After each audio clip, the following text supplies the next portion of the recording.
Hey guys, Koshu here. So I was editing some stuff and going through some of my older files, and I came across my notes for, well, basically the video you're watching now.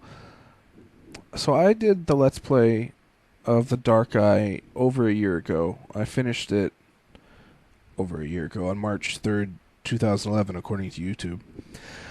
And yeah, I had all these notes written, and I was going to record a Afterthoughts video, but I never got around to it for some reason. Then I completely forgot about it.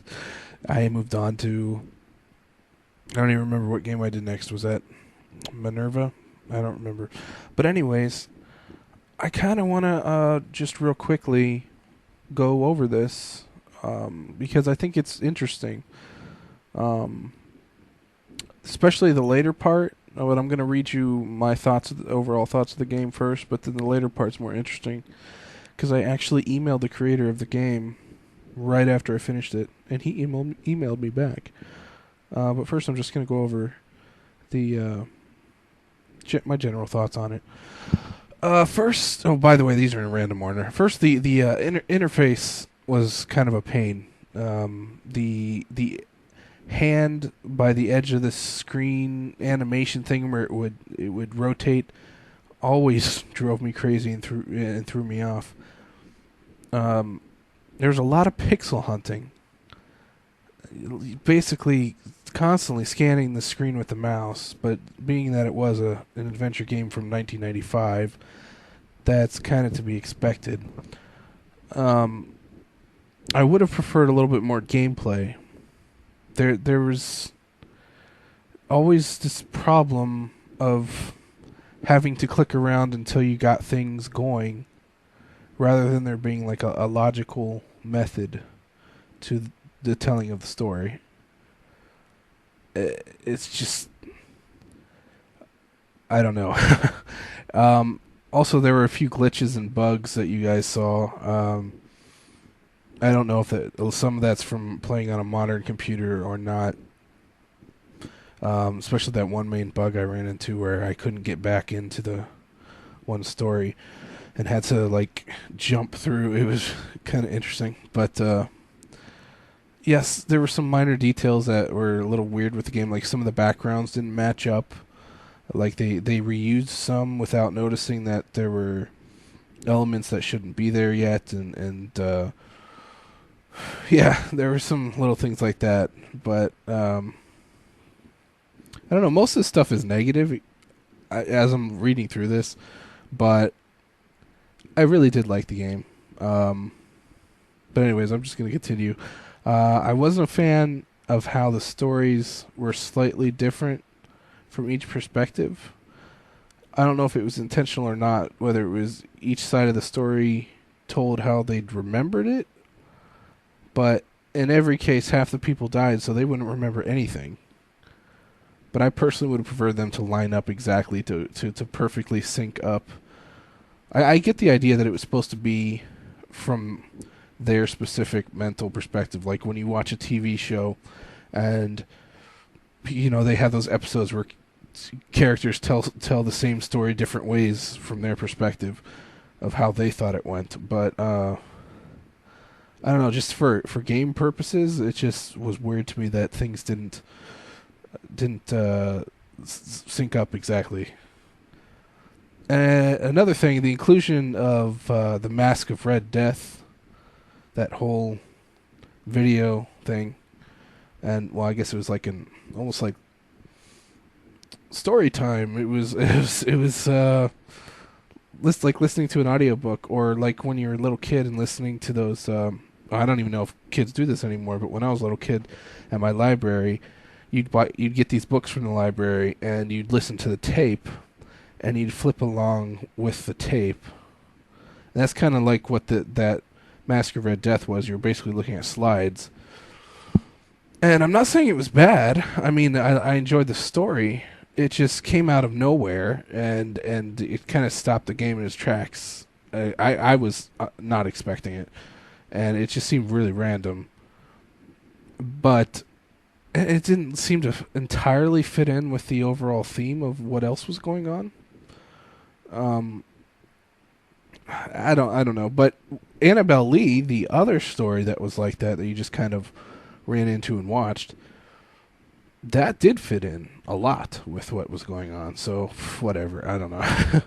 um, Lastly, the art style of the game was really interesting. The backgrounds were really well done, really well drawn, and the claymation characters, the puppets, whatever you want to call them, were weird but actually creepy and a really good choice, I think. So yeah, those are the extent of my notes for the most part. I really did like the voice acting in the game. There's a lot of things to like about the game, but I guess I didn't really make notes about the things I liked. And it's been so long that I don't remember too much of the things I would have said otherwise. But anyways, now to get to when I emailed him. If you watched the last episode of the Let's Play, episode I think it was like 23 or something like that, I was confused. I was expecting. Well, let me read the first part of the email that I sent him. I said, I'm just going to be quoting myself, so this is kind of weird. I said, "Hello, it might be inappropriate for me to email you of all people about this. I figure it's worth a shot.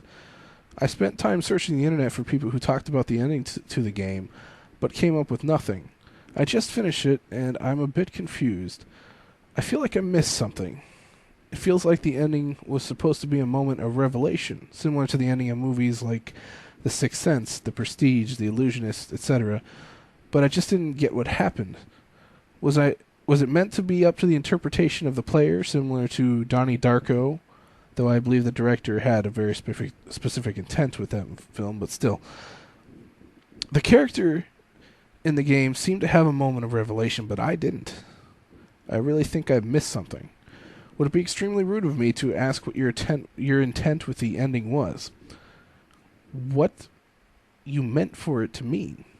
I'm puzzled, really." Now, what happened is I typed all that out, and I spent some time thinking about it, and I guess I kind of got what I was supposed to get out of it. But then I had already sent the email, and he emailed me back the same day, a few hours later. His name is Russ Lees, by the way, and I'm going to read you his response, which I think is just interesting in general. So he says, "Hey Sean, well, I think it's pretty cool that you're doing a Let's Play of the Dark Eye." Oh, by the way, I told him about that and other stuff in the email too, but I just read you the important part. He said, it must be tough to do it blind. Hell, I created the game, and there are a few places that still trip me up. Well, we didn't really have any time or budget for consumer testing, and although we picked up on those frustrating places, mostly in the catacombs, but as I recall, there are tricky points for both Berenice characters too, there wasn't time to fix them. That, along with keeping the soul jump in, are my two regrets about the game." So, yeah, the soul jumping thing, I think I only used it the one time when I had that bug, so, yeah. Okay, I'm going back into reading the rest of the email. This is the next big part. But, on to your real question, the ending. No, of course not, I'm not offended. But, of course, if it didn't work for you, I'm not going to be able to talk you into having it work. But maybe I can explain where I was coming from. When I wrote the hub story, I based it very loosely on a Poe story that's not in the game, the fall of the House of Usher.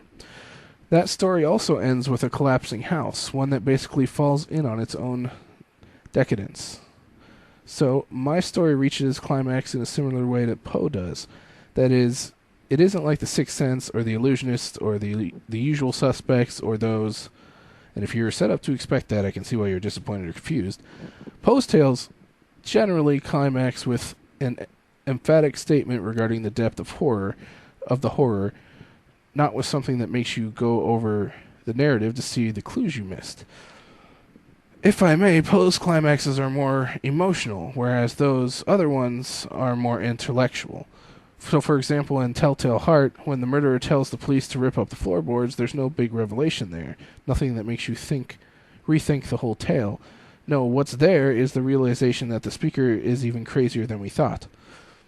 In the case of the game, as creepy as Elise's death and burial was, it's more horrific that she wasn't dead, that she was buried alive, that she went insane and scratched out her own eyes.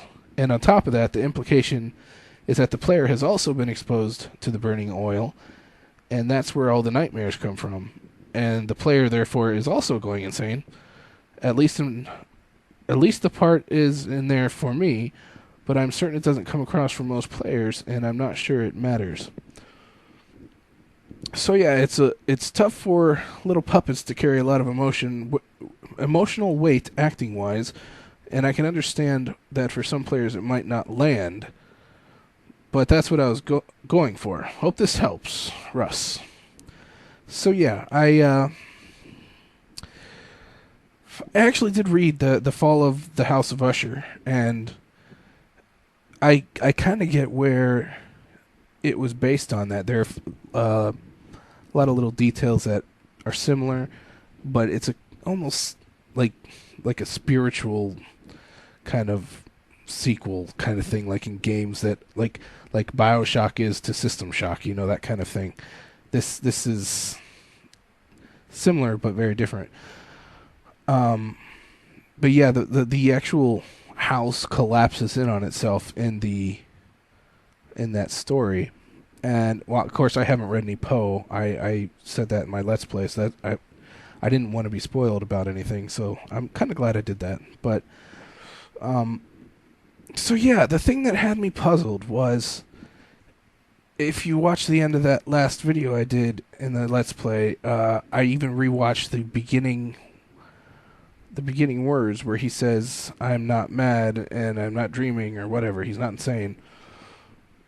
So I didn't understand, because the end of the game, you're supposed to have been going insane, or the whole time you've been going insane. And yet, at the beginning, he's telling you the story that happened, and he says he's not insane. So that had me stuck for a while. But basically, what he's saying is the stuff at the house, not the dreams, but not the dark times, the stories that he went into, but the other stuff that actually happened, and he's not crazy, as in that actually really happened. But the thing at the end was that he did actually go crazy, so he is crazy. it's just really confusing, and yeah. So that's what got me stopped up a little bit.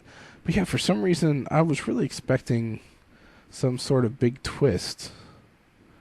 Maybe, I mean, he's saying that there wasn't really supposed to be one, but for some reason I felt like there was. Maybe that's just modern films and just my upbringing, the way I expect stories to go.